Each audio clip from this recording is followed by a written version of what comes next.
Hello friends, ഇത് Abhilash Vrindavan again from NRItrader. അപ്പോൾ ഇന്ന് ഞാൻ പുതിയൊരു കമ്പനിയെ കുറിച്ച് പറയാൻ പോകുന്നില്ല. ഇന്ന് ഞാൻ നിങ്ങൾക്ക് 5 കമ്പനികളുടെ പേര് തരാൻ പോവുകയാണ്. ഈ 5 കമ്പനികൾ you should stay away from investing from those companies as per the current economic conditions of that company. Okay, current financial conditions of the company. Okay, അപ്പോൾ ഈ 5 കമ്പനികളുടെയും IPO വന്നപ്പോൾ ഞാൻ അന്നൊന്നും യൂട്യൂബ് ചാനലില്ല. എനിക്ക് യൂട്യൂബ് തുടങ്ങിയിട്ട് ഇപ്പോൾ 1.5 മാസമല്ലേ ആയിട്ടുള്ളൂ.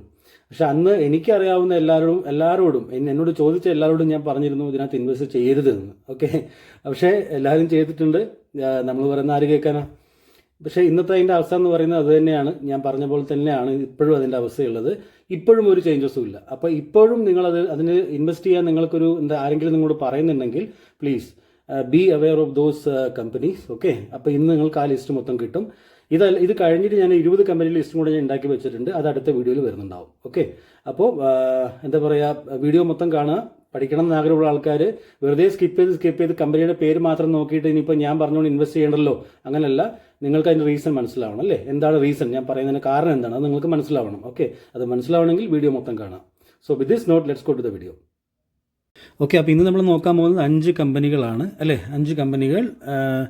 അത് സോഷ്യൽ മീഡിയയിൽ ഇത്രയും ഹൈപ്പ് ഉണ്ടാക്കി, സോഷ്യൽ മീഡിയ മാത്രമല്ല ന്യൂസ് ചാനലുകളായിക്കോട്ടെ എവിടെ ആയിക്കോട്ടെ, 5 കമ്പനികൾ ഇത്രയും ഹൈപ്പിൽ വന്നിട്ട് പബ്ലിക്കൊക്കെ അതിനകത്ത് ഇൻവെസ്റ്റ് ചെയ്തിട്ട് ഇപ്പോൾ പബ്ലിക്കിന് പൈസ ഉണ്ടാക്കുന്ന പോട്ടെ, ഉള്ള പൈസ എന്ത് ചെയ്യണം എന്നറിയാത്ത അവസ്ഥയിൽ നിൽക്കുന്ന കുറച്ച് കമ്പനികളാണിത്. ഓക്കെ, അപ്പോൾ നിങ്ങൾ എന്താണെന്ന് വെച്ചാൽ അറിഞ്ഞിരിക്കണം ബേസിക്കലി.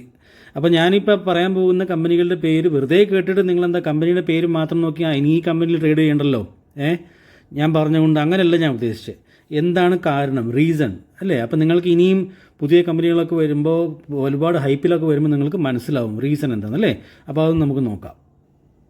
അപ്പോൾ അതിൽ വരുന്ന ഒന്നാമത്തെ കമ്പനിയാണ് മുമ്പിലുണ്ട് നിങ്ങളുടെ, മനസ്സിലായില്ലേ, പേടിഎമ്മിൻ്റെ എന്താ പറയുക, എല്ലാവർക്കും അറിയുന്ന കമ്പനിയാണ്. ഇത്രയും ഹൈപ്പിൽ ഇത്രയും ന്യൂസൊക്കെ വന്ന കമ്പനി എന്ന് പറഞ്ഞാൽ ഓഹോ, ഇതിൻ്റെയൊക്കെ IPO വരുമ്പോൾ എന്തായിരുന്നു. അപ്പോൾ ഇതിൻ്റെ കാരണം എന്താ, ഞാൻ ചുമ്മാ പറയുന്നതല്ല, നമുക്ക് നോക്കാം അല്ലേ. എന്താണ് കാരണം ഞാൻ പറയുന്നത്?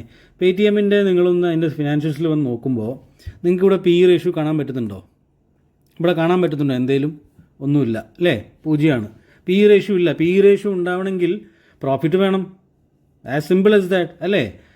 പ്രോഫിറ്റ് ഉണ്ടോ ഈ കമ്പനിക്ക്? പ്രോഫിറ്റ് ഉണ്ടോ? ഇവരെന്താണ് ചെയ്യുന്നത്? നിങ്ങൾ നോക്കൂ, ഇവിടെ സെയിൽസ് നിങ്ങൾ നോക്കിക്കഴിഞ്ഞാൽ sales is 1845 crore sales. Okay, profit എന്താ ഉള്ളത്? -3333. അവിടെ വേറൊരു ഡിജിറ്റും കൂടെ ആഡ് ആവേണ്ടതായിരുന്നു. മനസ്സിലായില്ലേ? ഒരു ക്വാർട്ടർ പോലും ഇല്ല പ്രോഫിറ്റ് ഉള്ളത്, ഒരു ക്വാർട്ടർ പോലും ഇല്ല. പക്ഷേ നേരെ മറിച്ച് സെയിൽസ് കൂടിക്കൊണ്ടേ ഇരിക്കുന്നുണ്ട്. മനസ്സിലായില്ലേ? 617, 847, 1245, 1845. അതിന് ഓപ്പറേഷൻ മാർജിൻ ഇല്ല. ബേസിക്കലി ഓപ്പറേഷൻ മാർജിൻ ഇവിടെ നിങ്ങൾ നോക്കിക്കഴിഞ്ഞാൽ ഓപ്പറേഷൻ മാർജിൻ ഫുള്ളായിട്ട് മൈനസാണ്. അപ്പോൾ ഇവർ എത്ര സെയിൽസ് കൂടുന്നോ അത്രയും കൂടുതൽ ഇവർ എന്താ പറയുക, ഓപ്പറേഷൻ എക്സ്പെൻസ് ഉള്ള കമ്പനിയാണ് പേടിഎം എന്ന് പറയുന്നത്. As simple as that. Okay, മനസ്സിലായല്ലോ? അപ്പോൾ എന്തിന് നമ്മളിങ്ങനെ ഇതുപോലത്തെ കമ്പനിയിൽ പോയി ഇൻവെസ്റ്റ് ചെയ്യണം? നമ്മളുടെ ഹാർഡ് ഏൺഡ് ആയിട്ടുള്ള കഷ്ടപ്പെടുന്ന പൈസ എന്തിന് നമ്മൾ ഇതുപോലത്തെ കമ്പനിയിൽ കൊണ്ടുപോയി ഈ ന്യൂസ് മാത്രം കണ്ടിട്ട് നമ്മൾ വേറെ ഒന്നും ആലോചിക്കാണ്ട് കൊണ്ടുപോയി ഇൻവെസ്റ്റ് ചെയ്യണം? അതാണ് ഞാൻ നിങ്ങൾക്ക് പറഞ്ഞു തരുന്നത്. അപ്പം മനസ്സിലാക്കാൻ ശ്രമിക്കുക. ഇവിടെ കണ്ടില്ലേ, സെയിൽസ് നിങ്ങൾ നോക്കിക്കഴിഞ്ഞാൽ 449 കോടി മുതൽ 6627 കോടി രൂപ ഹയസ്റ്റ് എവർ സെയിൽസ് പോസ്റ്റ് ചെയ്തിട്ടുണ്ട്. 6600 കോടി രൂപ. മനസ്സിലായല്ലോ? അതിന് എഗനിസ്റ്റായിട്ട് നെറ്റ് പ്രോഫിറ്റ് നിങ്ങൾ നോക്കിക്കഴിഞ്ഞാൽ -1561 crore നെറ്റ് പ്രോഫിറ്റ് മൈനസിലാണുള്ളത്. ഇപ്പോൾ ഞാൻ കൂടുതലൊന്നും പറയുന്നത്, എനിക്ക് വേറെ നോക്കാനുമില്ല ഈ കമ്പനിയിൽ, വേറെ ഒന്നും വേണ്ട. ഈ 2 കാര്യങ്ങളും ഇല്ലേ, പിന്നെ എന്ത് നോക്കാനാണ് പിന്നെ കമ്പനിയിലൊക്കെ അല്ലേ. അടുത്ത കമ്പനിയിലേക്ക് പോവാം. അടുത്ത ഒരു കമ്പനിയാണ് ഡെലിവറി എന്നാണ് കമ്പനിയുടെ പേര്. ഓക്കെ, ഇവരെന്ന് വെച്ചാൽ എന്താണ് ഇവർ ചെയ്യുന്നത്? We are India's largest fully integrated logistic services provider. Logistic service provide ചെയ്യുന്ന കമ്പനിയാണ്. ഇവരുടെ എന്താ അവസ്ഥ അത് നോക്കാം. ഇവരുടെ അവസ്ഥയും അത് തന്നെയാണ്. PE റേഷ്യോ ഇല്ല, 0 ആണ്. 0. മനസ്സിലായില്ലേ? PE റേഷ്യോ വേണമെങ്കിൽ എന്ത് വേണം? പ്രോഫിറ്റ് വേണം. പ്രോഫിറ്റ് ഉണ്ടോ ഈ കമ്പനിക്ക്? നോക്കാം നമുക്ക്. ക്വാർട്ടർലി റിസൾട്ട് നമ്മൾ സെയിൽസ് നോക്കിക്കഴിഞ്ഞാൽ 1318, 1746, ഇതെല്ലാം കോടികളാണ്. 1930 കോടി രൂപേൻ്റെ സെയിൽസ് ഉണ്ട് കമ്പനിക്ക്. ഓക്കെ, അതേ അഗനിസ്റ്റിൽ നിങ്ങൾ എക്സ്പെൻസ് നോക്കിക്കോളൂ. 1943 crore എക്സ്പെൻസും ഉണ്ട്. നെറ്റ് പ്രോഫിറ്റ് ഒരു ക്വാർട്ടർ പോലും നെറ്റ് പ്രോഫിറ്റ് ഇല്ല, എല്ലാം മൈനസിലാണ്. അപ്പോൾ നമ്മൾ എന്തിന് ഇൻവെസ്റ്റ് ചെയ്യണം ഇതിനകത്ത്? വേറെ എന്തെങ്കിലും നോക്കാനുണ്ടോ ഇതിനകത്ത്? വേറെ ഒന്നും പ്രത്യേകിച്ച് നോക്കാനില്ല. പക്ഷേ ഇങ്ങനത്തെ കമ്പനികളിൽ വരെ പബ്ലിക്കിൻ്റെ പൈസ ഈ കമ്പനികൾ ഇപ്പോഴും നോക്കിക്കഴിഞ്ഞാൽ നിങ്ങൾ 83,000-ഓളം പബ്ലിക് ഇതിനകത്ത് ഇൻവെസ്റ്റഡ് ആണ്. 19% പബ്ലിക്കിൻ്റെ പൈസ ഈ കമ്പനികളിൽ പെട്ടിരിക്കുകയാണ് actually. 19.83%. So that's a second company.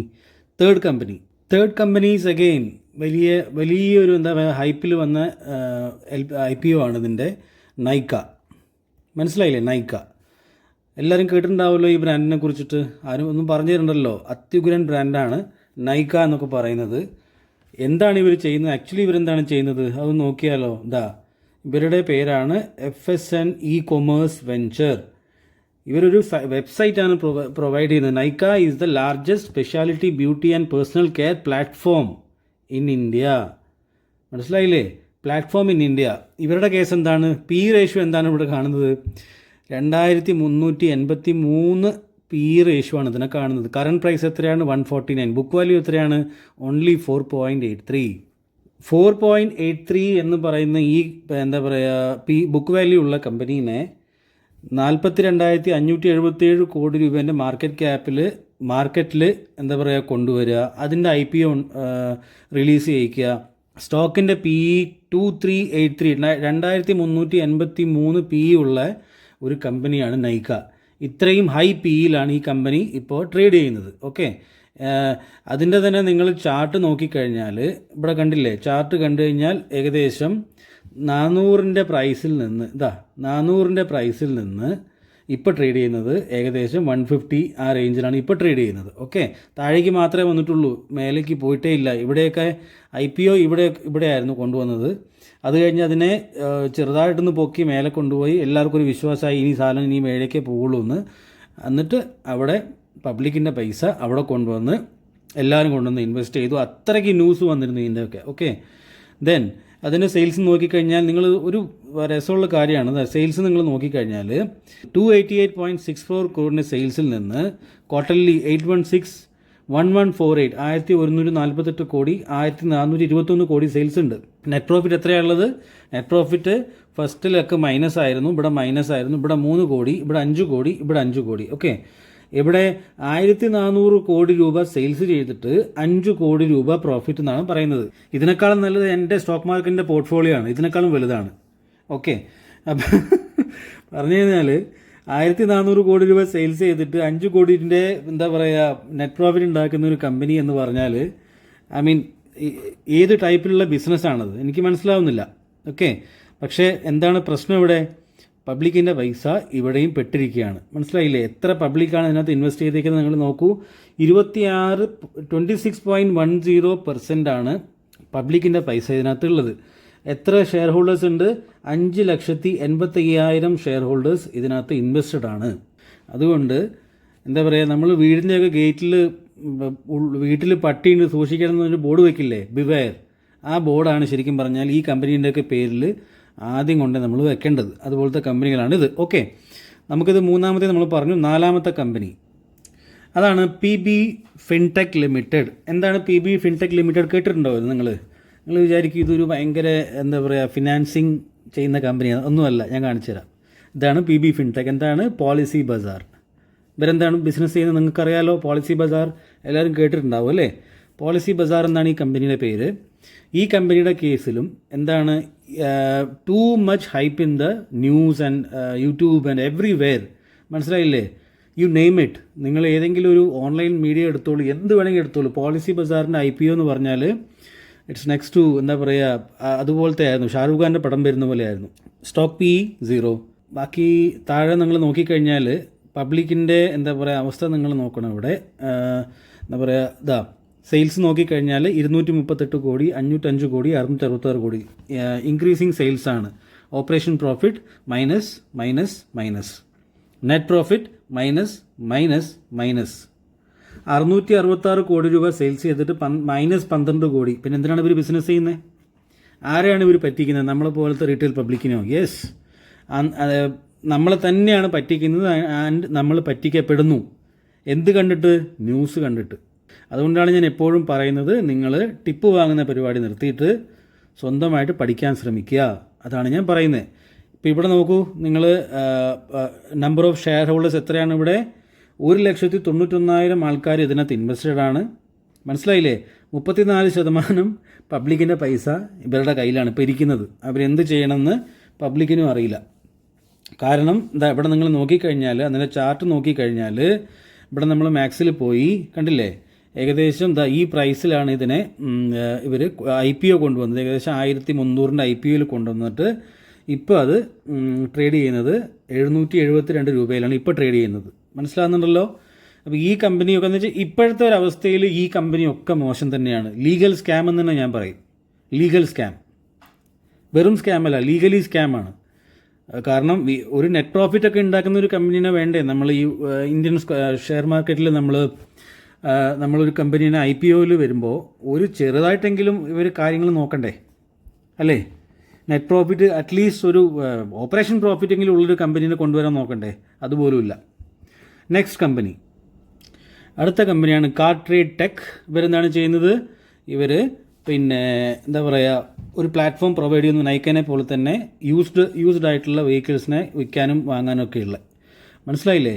അതാ ഇവിടെ കൊടുത്തിട്ടുണ്ട്. CarTrade is a multi channel auto platform provider company with coverage and so. മനസ്സിലായില്ല? എനിക്ക് വായിക്കണ്ട. ഓക്കെ, കാർട്രേഡിൻ്റെ PE റേഷ്യോ കാര്യങ്ങളൊക്കെ നോക്കിക്കഴിഞ്ഞാൽ 62 PE റേഷ്യോ ആണ് ഉള്ളത്. 579 പ്രൈസാണ്. ബുക്ക് വാല്യൂ 427 ആണ്. ഓക്കെ, 2700 കോടി രൂപേൻ്റെ മാർക്കറ്റ് ക്യാപ്പുള്ള കമ്പനിയാണ് കാർട്രേഡ്. ഇവിടെ നിങ്ങൾ നോക്കിക്കഴിഞ്ഞാൽ സെയിം സിനാരിയോ ആണ്. കാർട്രേഡിൻ്റെ എന്താണ് നോക്കേണ്ടത്? സെയിൽസ് നമ്മൾ നോക്കി. 22, 35, 43 കോടി രൂപ സെയിൽസ് ഉണ്ട്.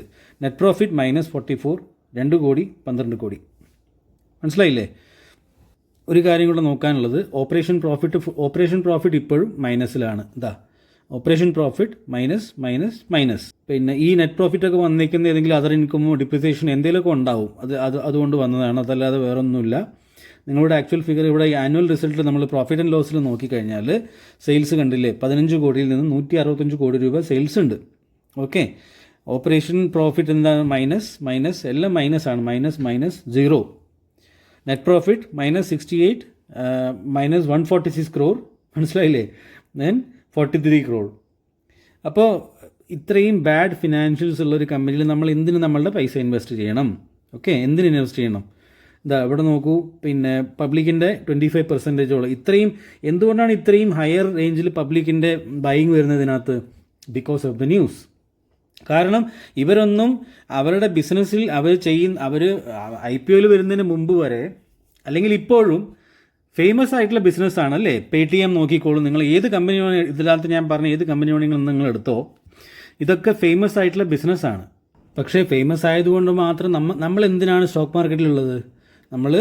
അതുകൊണ്ടാണ് ഞാൻ പറയുന്നത്, നിങ്ങളെപ്പോഴും ഒരു കാര്യം സ്റ്റഡി ചെയ്യാണ്ട് വെറുതെ കൊണ്ടുപോയിട്ട് ഒരു കമ്പനിയിൽ പൈസ ഇടുന്നതിന് പകരം നിങ്ങളുടെ ഹാർഡ് ഉണ്ടായിട്ടുള്ള പൈസയാണ്, അല്ലേ? അപ്പോൾ കാര്യങ്ങൾ പഠിച്ചിട്ട് നമ്മൾ ടോപ്പ് 50, 60 അല്ലെങ്കിൽ 100, 200 കമ്പനിയിൽ മാത്രം പൈസ ഇടാൻ ശ്രമിക്കുക. എന്തിനാണ് നമ്മൾ അതിൻ്റെ ഔട്ട് ഓഫ് ദ ബുക്ക് പോയിട്ട് ബാക്കിയുള്ള 4000-ഓളം കമ്പനികളിൽ പോയി എന്തിനാണ് നമ്മളുടെ ഇത് ചെയ്യുന്നത്? നിഫ്റ്റിയിലെ ടോപ്പ് 50, 100 കമ്പനീസിൽ നിങ്ങൾ അതെപ്പോഴെങ്കിലും ഒരു ടോപ്പ് പ്രൈസിൽ നിന്നൊരു 30%, 40% താഴെ വരുമ്പോൾ 10% നിങ്ങൾ ഇൻവെസ്റ്റ് ചെയ്യൂ. അത് കഴിഞ്ഞിട്ട് ആ 10% നിങ്ങൾക്ക് തീർച്ചയായും തിരിച്ചു കിട്ടുന്നില്ല. കാരണം ബിസിനസ് പ്രൂവനാണ്, നെറ്റ് പ്രോഫിറ്റ് ഉണ്ട്, everything is good. Then why to invest in other companies? മനസ്സിലായില്ലേ? നമ്മളിവിടെ പൈസ ഉണ്ടാക്കാനാണ് വന്നതല്ല, പൈസ കളയാനല്ല. അതാദ്യം മനസ്സിലാക്കുക. ഓക്കെ, അതല്ലാതെ നോക്കിക്കഴിഞ്ഞാൽ ഇതൊക്കെ ന്യൂസ് ബേസ്ഡ് ആയിട്ട് വന്ന് IPO വന്ന് അതിനകത്ത് നിന്ന് എന്താ പറയുക, ആൾക്കാരെ അട്രാക്റ്റ് ചെയ്തിട്ട് അത് കഴിഞ്ഞ് അവിടെ ഇൻവെസ്റ്റ്മെൻറ്റിൽ വന്ന് പിന്നെ എന്താ പറയുക, പ്രൈസിനെ കുറച്ച് മേലെ കൊണ്ടുപോയി പിന്നെ നേരെ താഴെയാണ്. പിന്നെ ഇതുവരെ തിരിച്ചു നോക്കിയിട്ടില്ല പ്രൈസ്. അപ്പോൾ അതുകൊണ്ട് ഇതുപോലത്തെ കമ്പനികളിൽ നിന്ന് ദൂരെ നിൽക്കുക. ഓക്കെ, സോ ഈ കമ്പനികളുടെ കാര്യം ഞാൻ എന്തുകൊണ്ടാണ് പറഞ്ഞതെന്ന് വെച്ചാൽ, കഴിഞ്ഞ കുറച്ച് ദിവസങ്ങളായിട്ട് എന്നോട് ചോദിച്ച ചോദ്യങ്ങളാണ് ഇതൊക്കെ. ഈ കമ്പനിനെ കുറിച്ച് പറയൂ, എനിക്കിതിനകത്ത് ഇൻവെസ്റ്റ് ചെയ്യണം, അങ്ങനെ ഇങ്ങനെ എന്നൊക്കെ പറഞ്ഞിട്ടുള്ളേ. അപ്പോൾ ഞാൻ ആലോചിക്കുകയാണ്, എന്ത് നോക്കിയിട്ടാണ് ആൾക്കാർ എന്നോട് ചോദിക്കുന്നത് തന്നെ. ഇതൊക്കെ ഒന്ന് നോക്കണ്ടേ? ഞാൻ ഇത്രയും 10-25 വീഡിയോ ഞാൻ ഉണ്ടാക്കി വെച്ചിട്ടുണ്ട് യൂട്യൂബിൽ, കൂടുതലൊന്നുമില്ല.